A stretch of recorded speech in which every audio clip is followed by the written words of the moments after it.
Halo, selamat siang anak-anak di rumah. Kita berjumpa lagi di PA Anak GRI Bandung.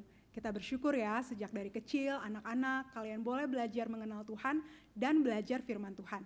Anak-anak di rumah, dimanapun kalian berada, ikuti PA Anak ini dengan sikap hati yang sungguh-sungguh dan hormat di hadapan Tuhan. Baiklah, mari kita mulai PA Anak kita, mari kita bersaat teduh.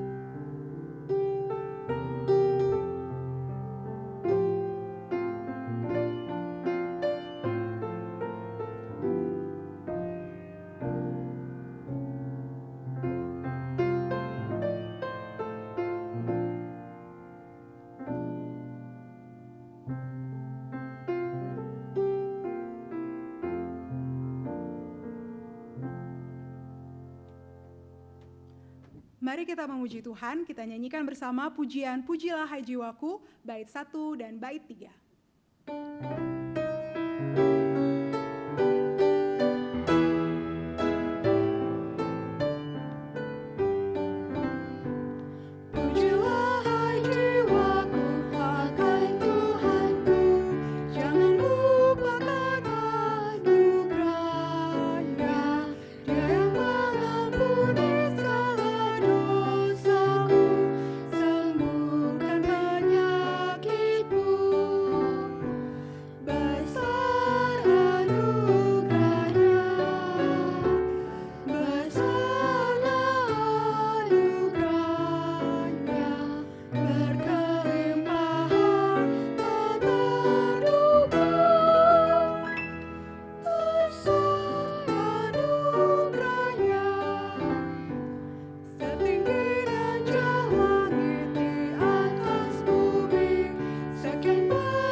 Berdoa. Bapa dalam kerajaan surga, kami mengucap syukur Tuhan untuk hidup yang Tuhan berikan. Kami bersyukur kalau dalam hidup kami, Tuhan memberi kami anugerah sehingga kami boleh mengenal Tuhan dan belajar tentang Tuhan melalui firman yang kami baca. Kami berdoa ya Tuhan, biarlah kiranya Tuhan sendiri yang boleh memimpin PA Anak kami pada siang hari ini. Kiranya Tuhan hadir di tengah kami, di rumah, di tempat kami masing-masing, sehingga apa yang kami nyanyikan buat Tuhan sungguh boleh menyenangkan hati Tuhan. Dan biarlah pengajaran firman Tuhan yang hari ini boleh Tuhan berikan kepada kami melalui hamba-Mu, itu sungguh boleh menolong kami makin mengasihi Tuhan dan makin mengasihi firman-Mu. Terima kasih Bapa di surga, kami serahkan PA Anak kami dari awal sampai akhir, hanya dalam nama Tuhan kami Yesus Kristus kami berdoa. Amin. Ya, anak-anak, pernahkah kalian makan madu? Kalau kalian pernah makan madu, kalian tahu ya, madu itu rasanya sangat manis dan madu juga menyehatkan. Di Alkitab, pemazmur mengatakan bahwa firman Tuhan itu lebih manis daripada madu. Nah, hari ini kita akan mempelajari firman Tuhan, melanjutkan seri dari kitab Mazmur. Sekarang mari kita siapkan hati kita untuk menyambut firman Tuhan. Kita nyanyikan pujian Tuhan penuhkanku dengan firman-Mu 2 kali.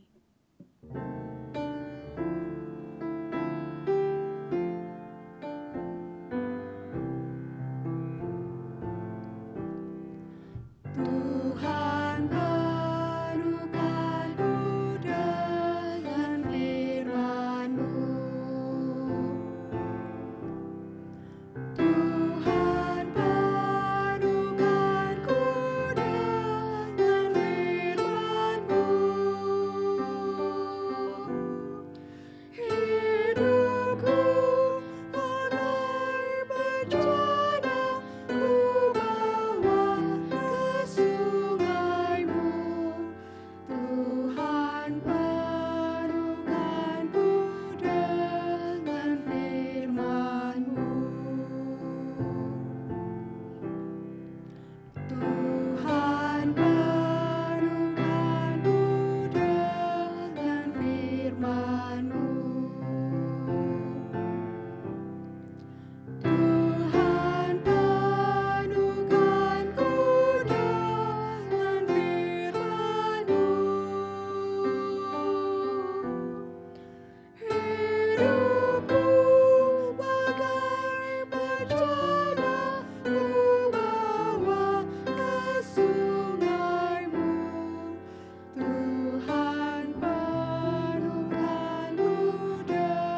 Mari kita mendengarkan firman Tuhan.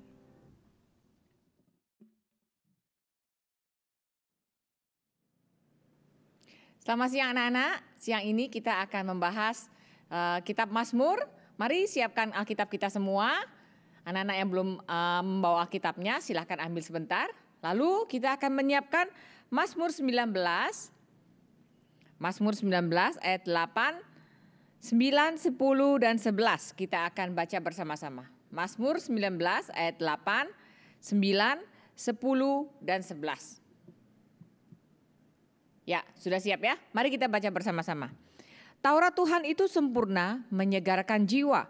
Peraturan Tuhan itu teguh, memberi hikmat kepada orang yang tak berpengalaman.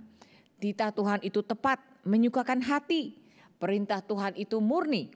Takut akan Tuhan itu suci, tetap untuk selamanya. Hukum-hukum Tuhan itu benar, adil semuanya. Lebih indah daripada emas, bahkan daripada banyak emas tua. Dan lebih manis daripada madu, bahkan daripada madu tetesan dari sarang lebah. Mari kita berdoa sekali lagi. Bapa dalam surga, kami bersyukur. Kami hari ini mau belajar dari kitab Mazmur. Kami sering membaca kitab Mazmur dan kami menemukan kalimat-kalimat yang indah. Kami ingin sekali sebagai anak-anak Tuhan, anak-anak Kristen yang membaca Alkitab, kami juga ingin mengalami seperti apa yang dialami pemazmur. Kami melihat Taurat Tuhan yang begitu indah, begitu manis. Kami ingin merasakannya seperti itu juga Tuhan. Mohon Tuhan sertai pembahasan kami pada siang hari ini. Dan biarlah kami diajar makin mengagumi firman, makin mencintai Taurat Tuhan yang indah. Terima kasih Tuhan. Dalam nama Tuhan kami Yesus Kristus, kami berdoa dan kami mengucap syukur. Amin. Nah anak-anak, waktu kita membaca kitab Mazmur, kita seringkali punya hati yang seperti, wah kok bisa ya Daud merasa seperti itu? Kok bisa ya Salomo merasa seperti itu? Kok bisa ya Asaf menulis seperti itu? Kok bisa ya orang-orang ini memiliki bahasa yang indah?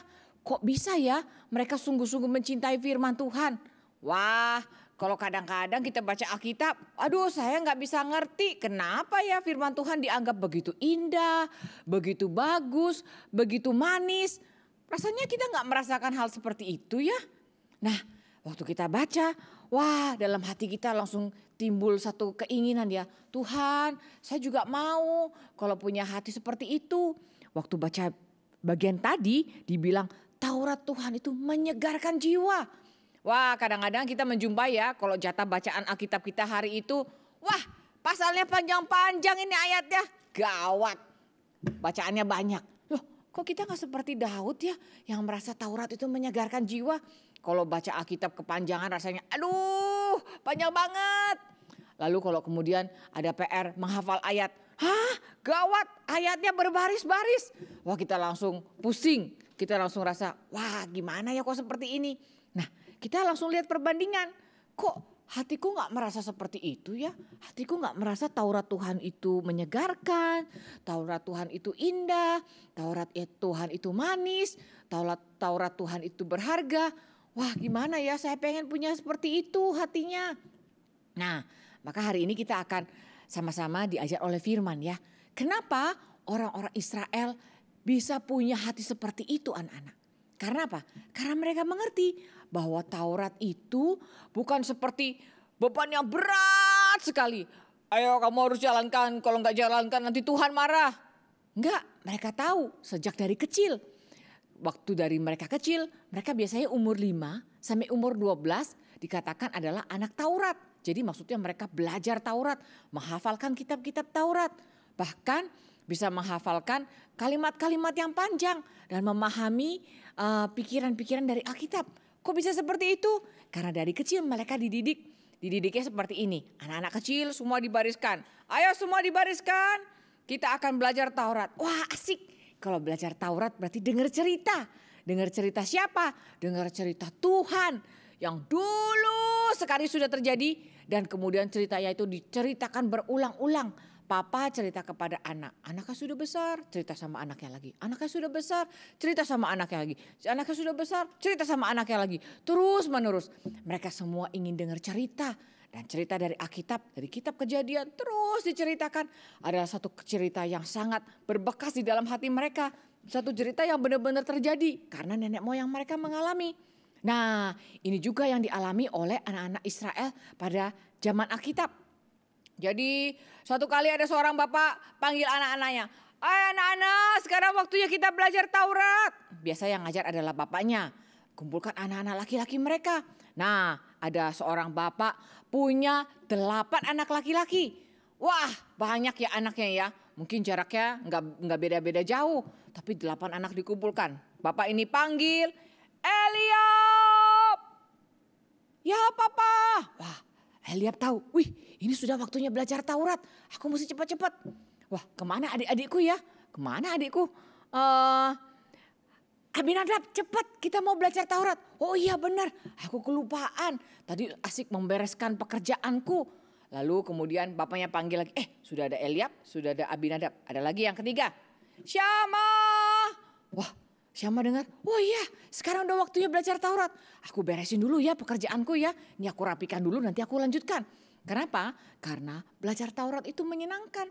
Mau dengar cerita lagi dari papa mereka tentang satu kisah dari perjanjian lama. Maka anak-anak itu berkumpul. Anak pertama, kedua, ketiga, keempat, kelima, keenam, ketujuh, dan yang terakhir. Wih, sudah semua 7, satu lagi kurang. Daud. Wah, ini anak yang paling kecil. Mungkin waktu dijajarin, Daud masih kecil ya. Kalau kakaknya 8 bersaudara, dia anak ke-8. Wah, jadi kakaknya sudah remaja, tapi Daud masih kecil. Mungkin Daud masih kecil. Jadi Daud yang kecil datang ke papanya, Papa Isai. Wah, hari ini kita mau belajar Taurat. Nah, anak-anak, di dalam kebiasaan orang Israel, kalau anak kecil belajar Taurat, itu mereka dikasih cicip sebuah madu dulu. Dikasih sendok madu. Coba sekarang kita rasakan makanan ini. Ini makanannya sangat enak. Namanya madu dari sarang lebah. Nah, tapi sebelum dari sarang lebah, jadi mereka dikasih satu makanan yang namanya buah kurma. Di dalam Alkitab madu bisa dikatakan juga kurma, rasanya manis. Jadi ada madu dari sarang lebah. Ada 2 jenis yang berbeda. Jadi pertama dimakan, enak nih, buah apa namanya? Ini namanya kurma. Buah kurma adalah termasuk dari 7 dari makanan yang mereka sukai dan merupakan hasil dari hasil tanaman yang mereka syukuri di dalam hari raya 7 minggu, yaitu hari raya setelah Paskah. 7 minggu mereka bersyukur kepada Tuhan. Di dalam bahasa Ibrani-nya namanya hari raya Shavuot. Nah, termasuk salah satunya kurma. Wah, manis. Tahu nggak ada yang lebih manis dari kurma ini? Apa yang lebih manis dari kurma? Lalu papanya kasih 1 sendok madu. Terus diminum madunya. Wah, ini manis sekali, ini lebih enak dari kurma. Wah, jadi anak-anak tuh langsung merasakan dengan lidahnya. Wah, manis. Sehingga waktu mengajar papanya bilang, tahu nggak nak, Taurat Tuhan itu lebih manis daripada madu. Anak itu tahu, wah madu memang manis, kurma itu manis. Dan bahkan lebih manis daripada madu dari sarang lebah. Oh ya, kalau kurma udah manis, madu dari sarang lebah udah lebih manis, Taurat Tuhan lebih manis dari itu. Wah, langsung dalam pikiran anak kecil itu, dalam hati anak kecil itu langsung melekat satu gambaran bahwa Taurat Tuhan itu luar biasa indahnya, luar biasa nikmatnya. Lalu kemudian papanya bercerita, anak-anak, tahukah kamu bahwa ketika Tuhan memberikan Taurat, Tuhan bukan memberikan satu pikulan yang berat di dalam pundak kita. Tetapi Tuhan mau membuat kita menjadi umat yang mencintai Tuhan. Umat yang menikmati punya Allah. Karena waktu nenek moyang kita dibebaskan dari Mesir, Allah mengatakan, aku memilih Israel. Israel menjadi umatku dan aku menjadi Allah mereka. Lah, ini adalah suatu hal yang sangat indah bagi Israel. Karena orang Israel dulu adalah budak. Budak itu cuma tahu tuan yang kejam. Waktu mereka di Mesir, mereka cuma tahu perintah. Buat batu bata, buat ini, pikul itu, angkat ini, cepat. Nah, mereka cuma tahu, aduh ada Allah atau ilah atau tuan yang kejam. Mereka nggak tahu ada pemimpin yang sangat baik. Mereka nggak tahu ada Allah yang mengasihi mereka. Maka waktu mereka keluar dari Mesir, dibebaskan oleh tangan Tuhan, mereka mendapati bahwa Allah mereka adalah Allah yang mengasihi mereka. Dan Allah yang mengasihi mereka ini bukan Allah yang sengaja memberikan beban yang berat supaya mereka nggak bisa pikul. Tetapi mereka tahu satu hal, Allahku beda sama ilah Mesir. Ilah Mesir maunya disembah, maunya kalau marah diredakan, maunya kalau bikin perintah dituruti tanpa tahu kenapa mesti begitu. Tetapi Allah kita beda. Allah kita adalah Allah yang mau mengeluarkan kita dari perbudakan. Berarti Allah sayang sama kita. Ya betul. Allah kita memang sayang sama kita. Kita ini budak, bangsa yang paling kecil. Bangsa yang gak ada kebudayaan apa-apa. Tetapi Tuhan bebaskan kita dari Mesir. Wah, anak-anak kecil yang belajar Taurat mereka langsung mengerti. Oh, jadi Pak, Allah kita baik ya? Ya betul, Allah kita baik sekali. Lalu waktu kita dikeluarkan dari Mesir, kita dibawa kemana? Kita dibawa ke satu gunung, Gunung Sinai. Dan di situ Allah memberikan 10 hukum. Allah memberikan Taurat. Oh, memberikan Taurat berarti memberikan ikatan dong ya. Kayak kita diperbudak, disuruh gini, disuruh gitu. 1, harus begini. 2, harus begitu. 3, jangan begini. 4, jangan begitu. Sama sepertinya. Beda. Kenapa beda? Karena Allah membebaskan kita terlebih dahulu. Baru memberikan peraturan. Peraturan itu supaya apa? Supaya kita gak hidupnya liar. Karena kalau kita sudah lama diikat, tiba-tiba dibebaskan. Wah, kita seperti kuda liar. Bisa lari ke sana, lari ke situ. Kalau kuda liar, lama-lama bisa masuk jurang. Oh, begitu ya. Iya, anakku, tahukah kamu bahwa kita semua orang berdosa? Orang berdosa kalau begitu dibebaskan, merdeka, bebas, semaunya sendiri. Wah, kita menjadi bangsa yang kacau. Waktu zaman itu, waktu ketika Musa di atas gunung, tahu nggak yang terjadi? Kita semua orang Israel beramai-ramai minta dibikinin Allah. Dibikinin Allah dan akhirnya Harun membuat Allah dari anak lembu emas. Kita bilang ini Allah yang membebaskan kita dari Mesir. Lalu tahu nggak yang mereka lakukan? Nah nenek moyang kita lakukan. Ngeri sekali. Kenapa? Karena Musa bilang sama Yosua, suara apa itu? Yosua bilang, suara perang Tuhan. Bukan, itu bukan suara perang. Itu suara yang mengerikan. Ternyata betul. Nenek moyang kita nari-nari, dansa-dansa, nyanyi-nyanyi gak karu-karuan. Seperti orang liar. Wah, maka waktu Musa turun, Musa marah sekali. Kenapa? Karena orang yang diperbudak yang baru dikeluarkan Tuhan kok jadi seperti ini. Maka Tuhan tahu, Tuhan memberikan 10 hukum supaya apa? Supaya kita hidup seperti umat Tuhan. Umat Tuhan gak boleh liar. Umat Tuhan gak boleh sembarangan hidupnya. Kenapa? Karena umat Tuhan menyandang nama Tuhan. Nanti orang akan lihat, Israel kok ngeri amat hidupnya. Dewamu pasti ngeri ya. Dewamu pasti ngawur ini ya. Nah Tuhan gak mau kita hidup seperti itu. Nah orang tua ini menjelaskan kepada anak-anaknya. Nah nih kalau keluarga Daud ya berarti dari yang namanya. Tadi siapa namanya? Eliab, Abinadab, Syama. Terus ke 4, 5, 6, 7, 8 Daud. Mendengarkan semua itu. Oh dalam pikiran Daud yang masih kecil dia tahu. Oh Taurat itu indah ya. Taurat itu baik ya. Taurat itu bukan kita gak boleh gini, gak boleh gitu. Tapi Taurat itu menuntut kita supaya kita gak liar. Berjalan maunya ke kiri ke kanan akhirnya nyemplung ke jurang. Taurat itu supaya kita bisa berjalan, bisa hidup bersama-sama sebagai satu komunitas, satu bangsa yang hidupnya baik. Gitu ya Pak? Ya betul Daud. Taurat itu berguna supaya kita hidupnya benar. Kenapa? Kalau kita hidupnya benar, kita tahu Tuhan mencintai kita dan kita tahu kita mau mencintai Tuhan. Maka kita hidupnya jadi lebih indah, kita hidupnya jadi tertib, kita hidupnya jadi saling mengasihi, kita hidupnya jadi saling memperkaya satu dengan yang lain. Kita saling memperhatikan satu dengan yang lain. Wah coba Daud kamu bayangkan ya, di Israel tidak ada orang yang akhirnya memanipulasi orang lain. Gak ada yang jahat sama sesamanya.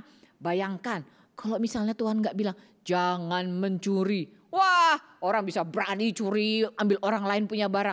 Kacau nanti masyarakat kita. Daud pikir-pikir benar juga ya. Betul juga ya Pak ya. Kita dibilang jangan ini jangan itu bukan supaya kita berbeban berat. Pikul sesuatu yang berat. Aduh kau gak boleh mencuri padahal aku pengen mencuri. Emangnya mencuri itu enak? Mencuri itu gak enak. Berbuat dosa itu gak enak. Maka Tuhan bilang jangan berbuat dosa. Karena hati kita pengennya berbuat dosa. Walaupun tahu berbuat dosa itu gak enak. Nah, Taurat membentuk, mengarahkan dan mengajar kita supaya kita hidupnya lebih indah. Supaya kita hidupnya lebih nikmat. Ngerti nggak? Oh iya, ngerti. Supaya kita hidupnya manis ya. Kayak madu yang tadi aku cicip.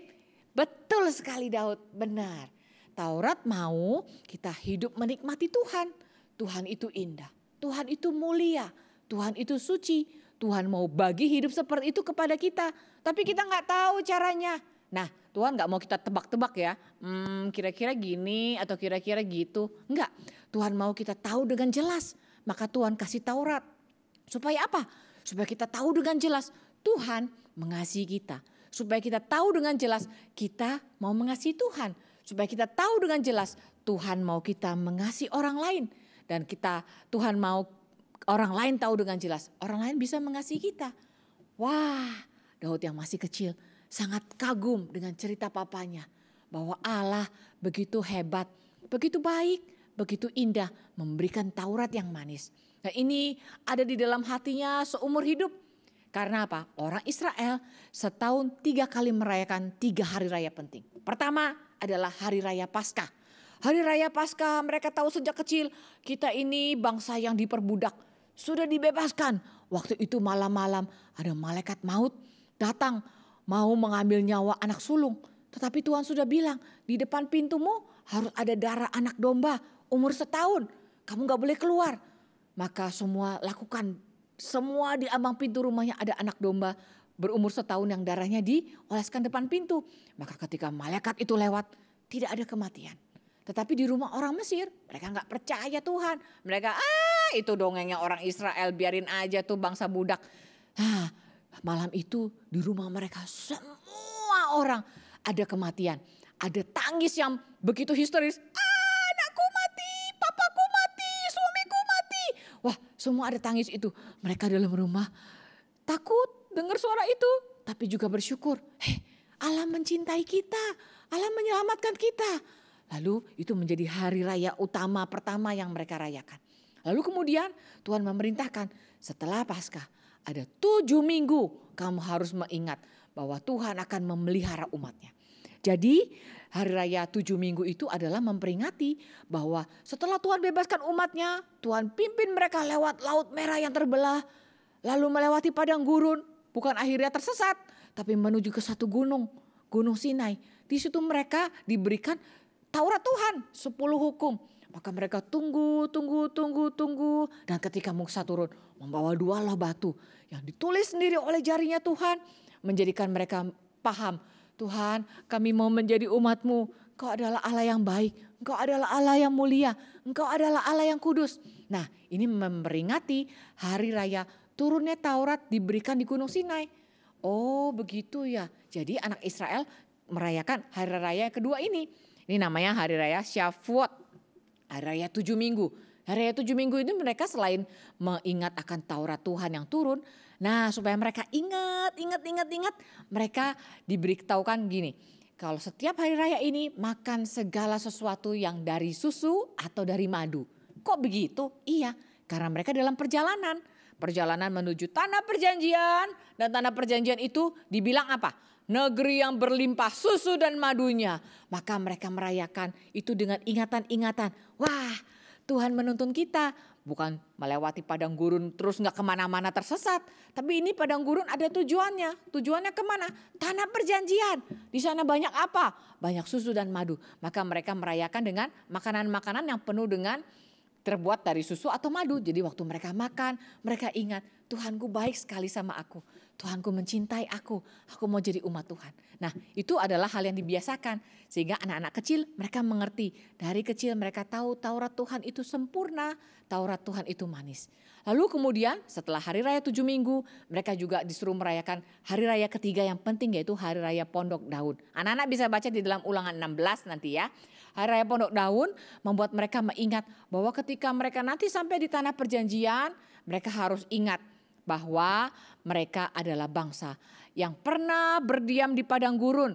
Dan waktu di padang gurun mereka berada di kemah-kemah, di tenda-tenda. Mereka gak bisa punya rumah karena waktu itu mereka dipimpin oleh tiang awan, tiang api. Waktu tiang awan itu naik, mereka harus kemas-kemas dan berangkat. Waktu tiang awan itu berhenti, mereka harus buka tendanya dan berkemah. Kadang-kadang bisa berbulan-bulan, kadang-kadang bisa cuma 1 malam, kadang-kadang bisa berminggu-minggu. Waktunya tidak ditentukan, tergantung tiang awan itu naik atau tiang awan itu turun. Nah, sehingga mereka mengingat, wah dulu kami ada di dalam perjalanan. Sekarang waktu sampai di tanah perjanjian mereka bisa punya rumah, mereka bisa menetap, punya peternakan, punya pertanian. Wah ini semua adalah anugerah Tuhan. Tapi sebelumnya mereka mesti ingat, nenek moyangku dulu dibebaskan dari perbudakan. Nenek moyangku diberikan firman yang menuntun mereka. Nenek moyangku dipimpin di padang gurun. Tuhan tidak pernah meninggalkan mereka. Selama 40 tahun mereka dikasih makan tiap pagi. Pagi-pagi mereka keluar, wah ada butiran-butiran namanya mana. Mana itu kalau diolah menjadi roti dan rotinya manis seperti madu. Nah ini mengingatkan mereka lagi. Tuhan memberikan makanan yang manis. Mana adalah roti dari sorga.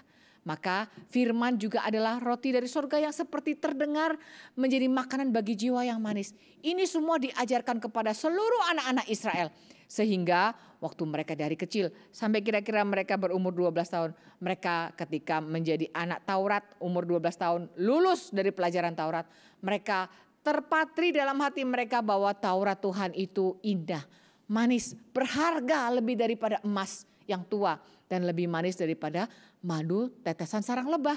Ini menjadi satu ingatan yang seumur hidup mereka akan tangkap di dalam hati mereka. Nah Daud yang masih kecil juga pasti dididik seperti ini di dalam keluarga Israel. Maka waktu Bapak Isai ajar, sekarang mau tanya ke Syama, atau sekarang mau tanya ke Abinadab, sekarang mau tanya ke Daud. Maka semua pertanyaan itu adalah menguji bagaimana mereka memahami firman Tuhan. Daud waktu kecil pasti dengarnya dengan sungguh-sungguh ya. Karena apa? Karena Alkitab juga mencatat bahwa Daud adalah seorang yang berada di dalam hatinya Tuhan. Berarti Tuhan tahu Daud ini bukan anak sembarangan. Dia anak biasa sih, bukan dari anak orang terkenal, bukan dari anak jenderal, bukan. Dia anak seorang yang bernama Isai. Seorang penggembala biasa yang punya ternak yang cukup banyak dibagi-bagi. Nah Daud dapat jatah menggembalakan 3 atau 4 ekor domba. Wah buat anak kecil itu adalah satu hal yang sangat membanggakan ya. Ada 3-4 ekor domba yang harus dia jaga. Maka waktu kecil Daud tahu, aku sudah dididik oleh Tuhan mengingat Taurat. Taurat itu manis. Taurat itu membuat aku bertumbuh menjadi umat Tuhan yang mengerti isi hatinya Tuhan. Aku gak boleh sembarangan. Waktu aku dikasih kepercayaan, aku gak boleh main-main. Maka Daud waktu sudah mulai bisa menggembalakan kambing domba, dia jaga betul-betul kambing dan dombanya. Waktu ada singa, dia siap-siap. Waktu ada beruang, dia siap-siap. Dia gak bilang, singa lari kabur. Daud gak begitu. Kenapa? Karena dia tahu dia adalah umat Tuhan yang dipercayakan kepercayaan. Berarti Tuhan mau mempercayakan saya jadi penjaga kambing domba. Lewat siapa? Lewat Papa. Papa Isai memberi saya kepercayaan jaga domba ini. Maka ini adalah kepercayaan yang penting. Saya mesti kerjakan. Maka Daud yang kecil itu dia betul-betul siap-siap. Dia ada senjata, mungkin tongkatnya itu ya. Lalu dia juga ada latihan lempar batu, pakai ketapel, macam-macam. Sehingga apa? Dia bisa melawan singa dan beruang. Karena kalau anak kecil tinju singa nggak mungkin menang ya. Tapi dia pasti sudah pikir gimana caranya melindungi 3-4 domba yang dipercayakan kepada dia. Maka Daud dikatakan di dalam Alkitab dia adalah seorang yang berkenan di hatinya Tuhan. Nah lalu sifat ini dia pupuk karena apa? Dia terus-menerus mengingat bahwa dia adalah umat Tuhan. Dan umat Tuhan selalu menjalankan Taurat Tuhan. Dan bahkan dia juga selalu ingat bahwa ketika dia menjadi besar, yang di dalam pikirannya dia cuman adalah nama Tuhan, Taurat Tuhan. Nah ini waktu dia lebih besar lagi, ketika dia sudah diurapi oleh Samuel menjadi raja, dia bingung, kenapa saya jadi raja? Saya cuma remaja biasa, anak muda biasa, dia belum tahu mesti ngapain ke depan.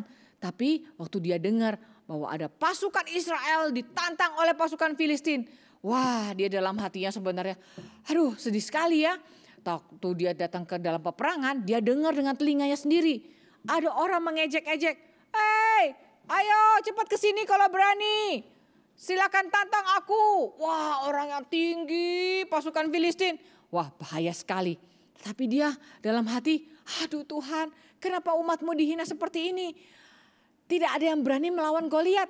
Maka Daud pasti dalam hatinya merasa sedih, tapi juga merasa bertanggung jawab. Dia mau coba, aduh aku mau kalahkan orang ini. Kenapa? Bukan karena supaya aku kelihatan hebat, bukan. Tapi karena nama Tuhan kok dihina. Maka dia bilang, wah gak bisa ini nama Tuhan dibiarkan dihina. Maka Daud dari kecil yang sudah menjadi remaja, dia mau dipakai oleh Tuhan. Kenapa? Dalam hatinya sudah tercatat bahwa Taurat Tuhan itu sempurna dan menyegarkan.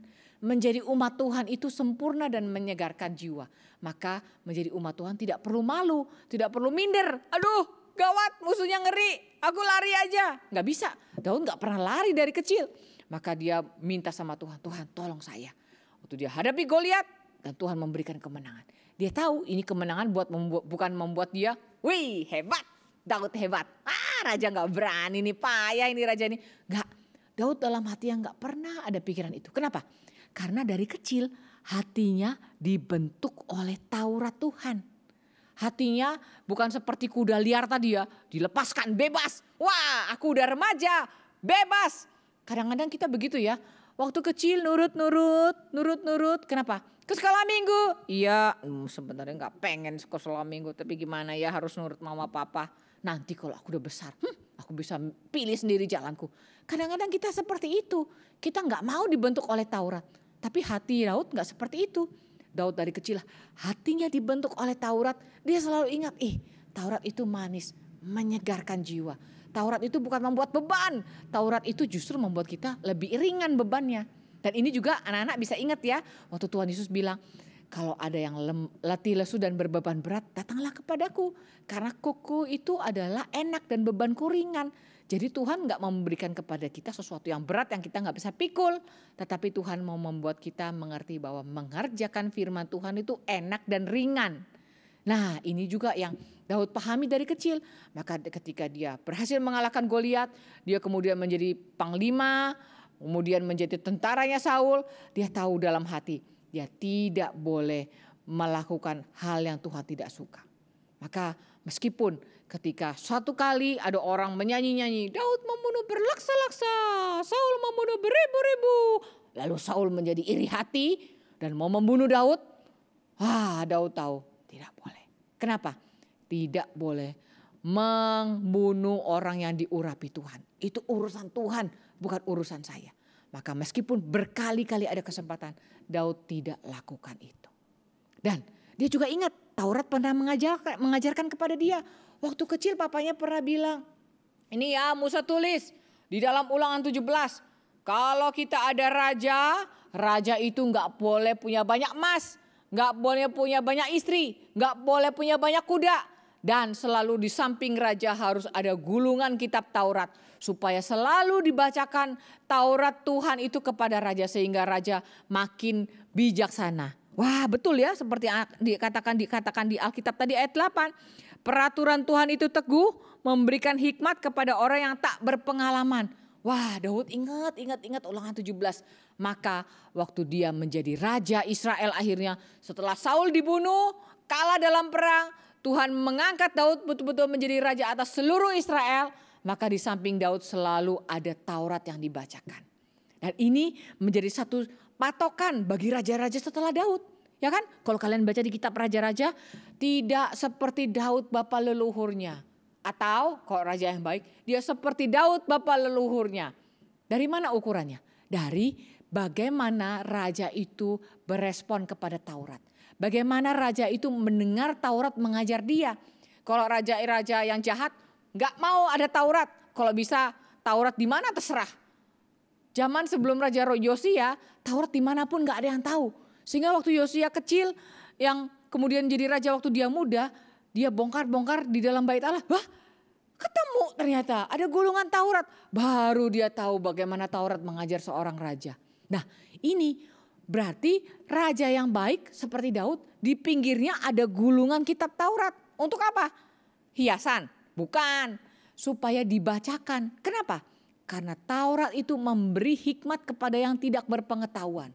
Dan Daud tahu, aduh aku nih cuma anak Pak Isai. Anak Pak Isai dari Bethlehem. Bukan keturunan raja, bukan keturunan orang kaya, bukan ahli perang. Aku pasti gak berpengalaman.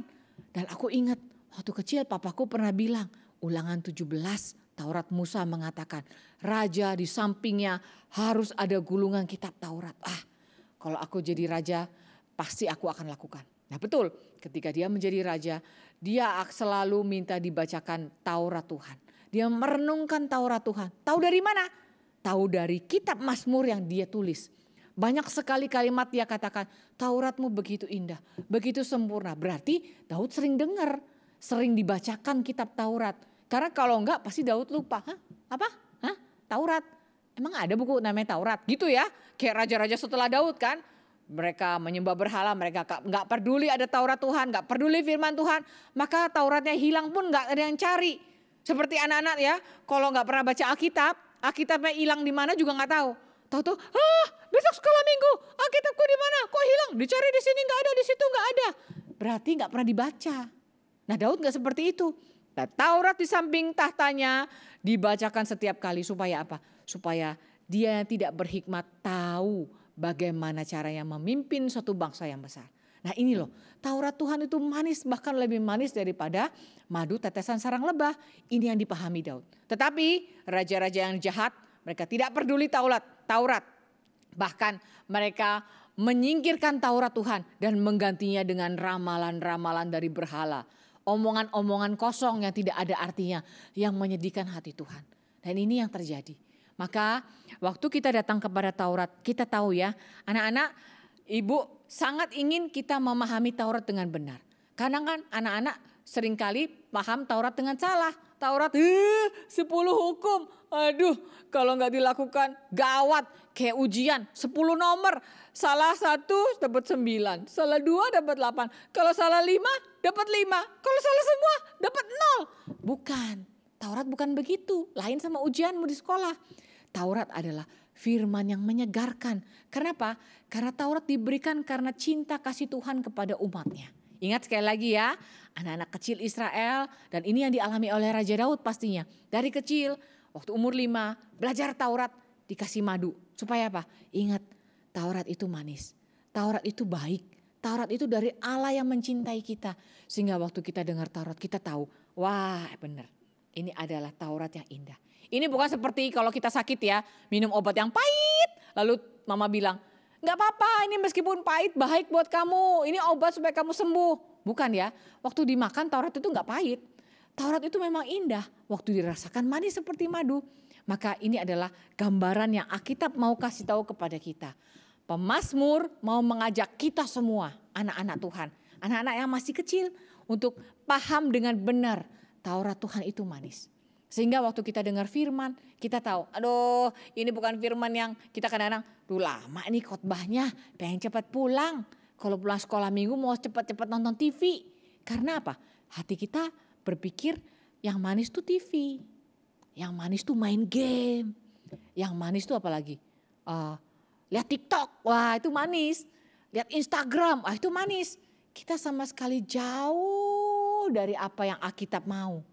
Alkitab mau kita paham satu hal, Taurat Tuhan itu manis. Maka ini yang terjadi ya.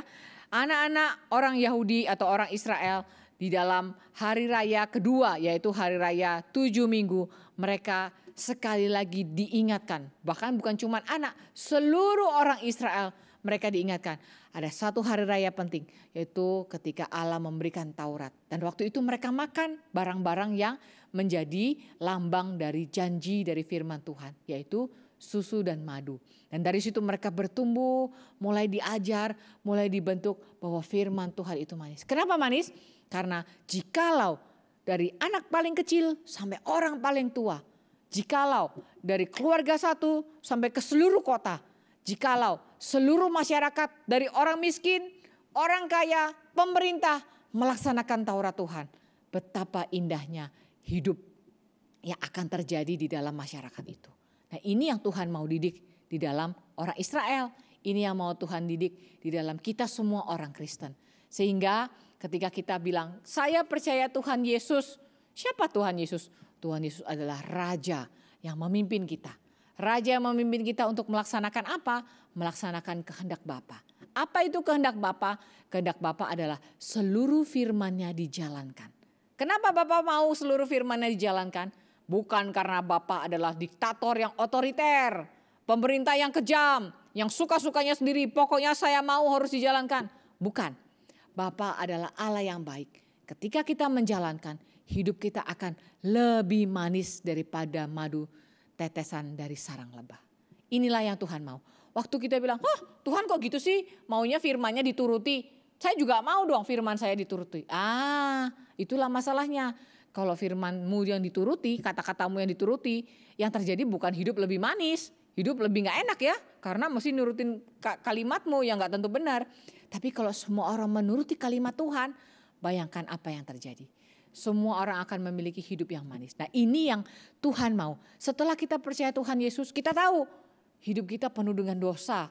Hidup kita kalau dibebaskan tanpa Taurat akan seperti kuda liar. Jalan kemana gak tahu, suka-sukanya sendiri. Tetapi Tuhan mau hidup kita begitu dibebaskan dari dosa, kita tahu ke arah mana kita menuju. Yaitu hidup berpadanan dengan Taurat Tuhan. Nah ini yang membuat hidupmu, hidup saya lebih manis daripada madu tetesan sarang lebah. Nah ini yang mau digambarkan oleh kitab Taurat.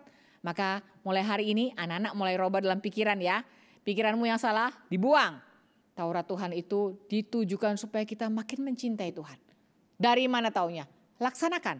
Begitu kamu melaksanakannya mungkin kadang-kadang susah dari awalnya. Tetapi ketika kita pikir ini kan Taurat yang manis ya. Kita laksanakan dengan hati yang minta tolong kepada Tuhan. Maka makin dilaksanakan kita makin tahu betapa nikmatnya hidup menjadi anak-anak Tuhan. Harap ini yang ada di dalam hatimu dan hatiku supaya kita sama-sama dari kecil sampai orang besar sama-sama mau datang kepada Tuhan. Sekali lagi kita baca ya. Di dalam Mazmur 19 ayat 8 sampai 11. Taurat Tuhan itu sempurna menyegarkan jiwa. Peraturan Tuhan itu teguh, memberi hikmat kepada orang yang tak berpengalaman. Titah Tuhan itu tepat, menyukakan hati. Perintah Tuhan itu murni, membuat mata bercahaya. Takut akan Tuhan itu suci, tetap ada untuk selamanya. Hukum-hukum Tuhan itu benar, adil semuanya. Lebih indah daripada emas, bahkan daripada banyak emas tua. Lebih manis daripada madu, bahkan daripada madu tetesan dari sarang lebah. Kiranya hidup kita menikmati keindahannya, kenikmatannya ketika kita menjalankan firman Tuhan bersama-sama. Mari kita berdoa. Bapa dalam surga, kami sangat bersyukur ketika Tuhan memberikan kami firman. Ajar kami memahami, ajar kami mengingat bahwa Taurat Tuhan itu manis seperti madu dari tetesan dari sarang lebah. Dan biarlah kami mengingat ketika kami semua tahu bagaimana rasanya madu, kami mengingat, itulah rasanya menjalankan firman Tuhan. Supaya kami dari kecil tahu bahwa firman Tuhan bukan untuk memberi beban yang berat, tetapi justru memberi kenikmatan yang besar. Ketika kami menikmati hidup sebagai orang-orang Kristen, orang-orang yang sudah ditebus oleh Tuhan Yesus, orang-orang yang hatinya diberikan hati yang baru, sehingga kami mulai mau berjalan di dalam jalan Tuhan. Terima kasih Tuhan, pimpin kami semua di dalam hidup kami masing-masing, baik di sekolah, di dalam pergaulan, di rumah kami masing-masing, supaya kami mengingat betapa indahnya Tuhan mengatur kami semua dengan firman, karena firman-Mu betul-betul bisa dijalankan di dalam hidup kami sehari-hari. Terima kasih Tuhan, dalam nama Tuhan kami Yesus Kristus, kami berdoa dan kami mengucap syukur. Amin. Anak-anak, PA kita sampai di sini. Jangan lupa kita menjadi anak-anak Tuhan yang senantiasa mengingat dan bersyukur karena firman Tuhan lebih manis daripada madu. Tuhan memberkati kita semua.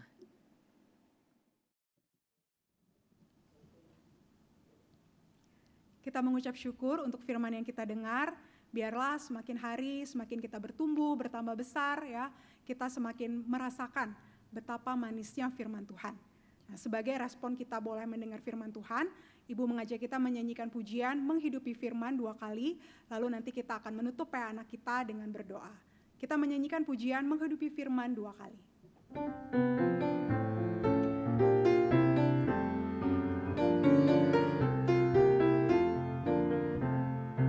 Dia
Bapa dalam kerajaan surga, kami mengucap syukur untuk segala penyertaan dan berkat-Mu melalui PA anak kami pada siang hari ini.